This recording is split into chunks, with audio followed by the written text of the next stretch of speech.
কখনো কারোর সাথে কারো তুলনা করো না, কারোর সাথে কারো তুলনা হয়ই না।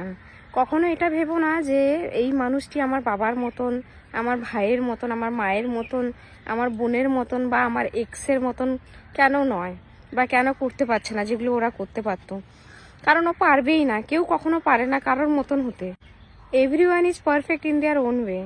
তো কারোর সাথে কারো তুলনা কখনো হয়ই না।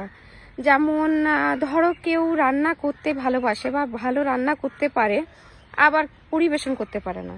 কেউ আবার ভালো রান্না পারে না কিন্তু খুব সুন্দর করে পরিবেশন করতে পারে, আবার কাটিংও করতে পারে।